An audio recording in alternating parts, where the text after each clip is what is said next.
सिद्धार्थ शंकर दास कृषि विज्ञान केन्द्र में मत्स्य वैज्ञानिक भाव में कार्य करुँच।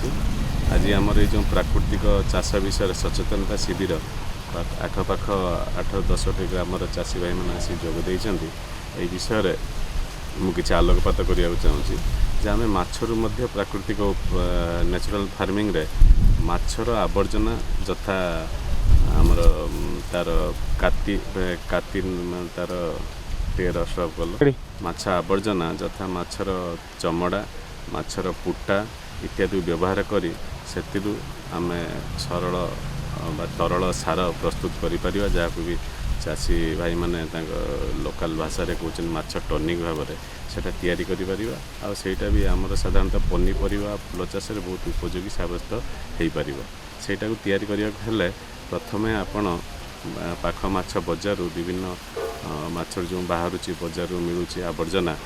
जो कहली तार पुटा बा तार चमड़ा एगुड़ा आणिकी भल भाव में परिष्कार किंतु मन रखिए काटी से मिसेबेनी परिष्कार कर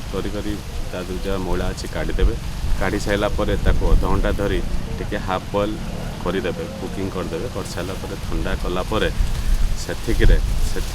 आम गुड़ मिसेगा पड़ो साधारणतः 200 ରୁ 250 ग्राम गुड़ गोटे केजी आवर्जना पिछा आउ किसी प्रोबायोटिक जो थे कि आम लैक्टोबैसिलस साक्रोमाइसिस ईस्ट कंपोजिशन थी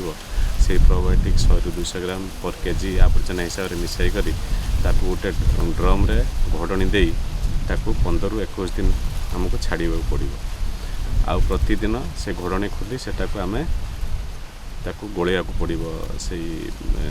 मिश्रणटा को ये गोटे कथा मन रखिए घोड़नटा सब टाइट कर रखिए जमती बाहर कौन माछी कि मशा संक्रमण से भर न हुए तेणु 15 ରୁ 20 दिन 21 दिन 3 सप्ताह पर से जिनसटा पूरा देखिए आपण मैंने तरल हो जाइथिबो तेणु तापर ताकू गोटे मसलिन क्लथ हो कि अलग कनारे छाणी करी सेटा आपण क्रॉप वेजिटेबल एथिरे व्यवहार करें यहाँ बहुत उर्वर कौन पाई माछर पुटा बा तार चमड़ा ये जिनस गुड़ार विभिन्न प्रकार एंजाइम आउ प्रोटीन अमीनो एसिड थाए तेणु आम फर्मेंटेशन करने द्वारा से सरलीकृत होता है तेणु डायरेक्ट गचर आप पकईले गचर फूल गचर हो कि पनीपरिया गचर तांकर उर्वर फसल बा फल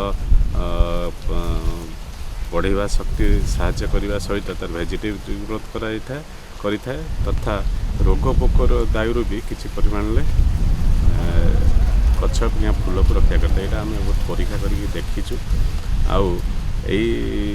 केते लेखा पकईबे तब आसिले आमको साधारणतः गोटे 15 लीटर पानी रे